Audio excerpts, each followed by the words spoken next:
Welcome back to another video. Today we have none other than Steve Penny. He is our regular market analyst, researcher, and update every single Friday on your investments, on the economic and financial systems, on precious metals, gold, silver, mining stocks, uranium. And this happens every Friday to deliver the most value that we possibly can to you. So if you enjoy this and you like having Steve on, give us a comment right there down below and let us know that you enjoyed this. Give us a comment down below, hit the like button right over there, and right over there, that's the other way you can let us know that you enjoy this. And last but not least, be sure to support Steve's work. Right there down below is the free newsletter called Silver Chartist. The reason I had Steve on is because I went through the free newsletter and I was blown away. I said, Steve, this is better than most people's paid newsletter. This free alone is going to be worth a lot of money to folks. And I said, can you come on and do a regular market update for us? And so that's what we're going to be discussing here in this video. And I want to encourage you to sign up for free to Silver Chartist in the description and pinned to the comments right there down below. That's Steve's newsletter.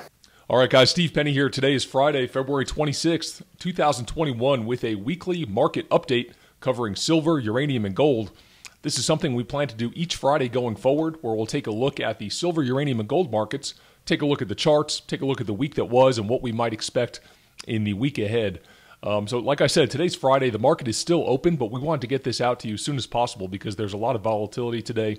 Gold lost some key support levels, and silver is selling off as well. So we'll take a look at the charts and see where we stand and where we might be headed going forward. So why don't I go ahead and pull up the charts? So typically I like to start these chart reviews by reviewing a chart of the US dollar, but this week we're going to do something a little bit different and take a look at the 10-year Treasury yield. And the reason I'm doing this is because besides the blatant manipulation that's been going on in the silver and gold market for the last few months, and even longer than that really, the biggest headwind for the metals has been rising interest rates. And when we pull up a 40-year chart for the 10-year Treasury yield, we can see a well-established downtrend line. And price for 40 years has been unable to get back above this line. And back in March of 2020, rates fell all the way down to 0.4% on the 10-year, which is obviously ridiculously low and a all-time record. And we see that prices bounced from that support, and rates have risen quite sharply and quite fast over the last few months, and that's been a headwind for the metals, especially gold. But when we zoom in here on the daily chart, what we can see is price is getting extremely overbought on the RSI. Whenever this white line is above this red line here, that indicates a technically stretched price. So I would look for a reversal here, and in fact, you can see that yesterday's candle, this was printed on Thursday, you can make a case that that's a reversal candle just as we're testing this strong area of resistance. So I would look for a pullback here in interest rates, which could provide some relief to the precious metals sector, especially gold. Now, when we look at a chart for gold dating back to March of 2020, we see that price is sitting just above this clear area of support between 1690 and 1715, and that support level is reinforced by this Fibonacci support of the 0.618 Fibonacci retracement level. What that means is that gold has given back 61% of its gains from March of 2020 up to this $2,089 high. Now, if I told you back in August of 2020, when gold was over $2,000, you'd be able to scoop up gold for $1,700 now, so you would probably jump all over that. And of course, the fundamentals have not changed. In fact, I'll say right now, my conviction has never been stronger in this bull market, despite the obvious technical damage that has been inflicted. Now, am I saying that we're going to turn around right here and go to the moon? No, there has certainly been some chart damage. And my baseline assumption here is for the 1690 to 1715 support level to hold. And I think we'll probably begin to curl up off of this support. And this chart will not look really bullish until we get back above the 200-day moving average, which currently sits just above 1850. Now, when we turn to the chart for silver, we see a different story. Price is currently sitting just above its 50-day moving average, above its 200-day moving average, and above this primary green uptrend line that you can see very clearly right here. So silver remains in an uptrend despite today's sharp sell-off. And you might be looking at this bar and say, well, that's below the 50-day moving average. I actually took this picture a few minutes ago, and price has since reclaimed that 50-day moving average. So let's see if we can close the week back above there. And that would be pretty encouraging if we did. Now, if we do lose support at this green uptrend line, the path of least resistance would be a further pullback towards this 200-day moving average, which currently sits just about $24. Turning to gold miners, as measured by the GDX Gold Miners ETF, we see an 8-year monthly chart here, and what we see is price sitting just above this strong horizontal support between $30 and $32, and we see a bull flag pattern forming. Now, some of you guys may be familiar with that pattern, but others of you may not be. And a bull flag is basically when you have a sharp move up like we had right here, and they call that the flagpole. And then the flag pattern is where you pull back against the primary trend. And then once you break above the upper boundary of this flag pattern, you typically get a fairly quick move to the top of the flagpole, which in GDX is $45.78, and price is currently just around $30. So that'll be a really nice move in GDX if and when we break back above the upper boundary of this flag pattern. Junior silver miners continue to look much better than their gold mining counterparts. And what we see here is price losing the 50-day moving average, but we are sitting right at this green uptrend line and above a rising 200-day moving average. So really minimal technical damage has been inflicted on silver and the silver miners, and really the damage has been much more exacerbated in the gold and gold mining stocks.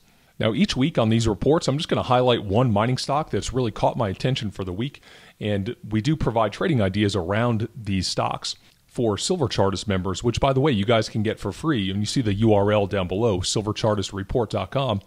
I would encourage you to sign up and get that free report. It goes out every Sunday where I can expand on the thoughts that I share in this video. But looking at wheat and precious metals, we see a bull flag pattern just above this strong support. And it's kind of rare to see these blue chip royalty stocks like wheat and precious metals pull back so far and underperform their peers. And that really could present a unique opportunity right here in the blue chip royalty stocks. Now, of course, I don't give personal financial advice. Please never take anything I say as advice. Always consult a financial advisor before making financial decisions. Turning to uranium, we see that the spot price for uranium actually lost $29 support, and that is now resistance. However, we are still within the confines of this clear uptrend channel that dates back all the way to 2016. I remain very bullish on uranium going forward. And as I've said many times, that spot price is going to have to rise to incentivize the new production that's needed to bring these nuclear power plants online in the coming years and months. And I think 2021 still has a lot of upside for. My favorite way to track the uranium sector is with the URNM uranium mining ETF. And what we see here is that price back in February bounced off of this uptrend line after consolidating in this little bull flag pattern, just like we talked about. And then we ran right to the top of this flagpole at $48.56 and just kept going. We broke through that on big volume on this gap, went all the way up to $61 and got very overbought technically. But that overbought condition is now working itself off, and we formed another bull flag pattern. Now, I would personally like to see a little bit more of a pullback towards maybe this $48.56 breakout level. I think that would be healthy. But really, the uranium sector is just so small that when big money tries to pile in, these stocks can really just keep moving faster than many anticipate. Cameco is the blue chip uranium mining stock that we track. I do own this one, full disclosure, but we see this one also bounced off this 50-day moving average. It came back and back tested this major breakout level at $12.30 and then ran all the way from $12.30 up to $17 in a really short period of time. And now we're consolidating in a healthy fashion above this $15 support area. And that support will soon be reinforced by this rising 50-day moving average. All right, guys, well, I wanted to keep this video really short today. I wanted to get it out to you as soon as possible in light of all the volatility. And I want to remind you, you can get our free report that comes out on Sunday by visiting silverchartistreport.com, and I look forward to speaking with you next week. Okay, thank you for watching this video. So if you enjoyed this and you want to see more regular market updates from Steve, from Silver Chartist, be sure to hit the like button on this side right over there and this side right over there, and leave a comment down below and let us know if you enjoy this. If so, we'll keep making more of these. Now, I want you to go to the link in the description in the comments right there down below. That's to sign up to Steve's free newsletter. Like I said, I had him on because it's literally the best free newsletter that I'd ever seen. And I said, Steve, I'd love to have you as a regular market update. And we're gonna create the most valuable sector that we can on YouTube to help as many people as possible. And so if you want to take it the next step, learn mining stocks, really the in-depth of what's happening in mining stocks, in gold, in silver, in the overall financial markets, in uranium. If you want to see this all broken down, that's the Silver Chartist newsletter. There's a free link to it right there down below in the description and pinned to the comments right there down below. Last but not least, hey, thank you, Steve, for coming on here today, educating and informing us on what's happening in the world.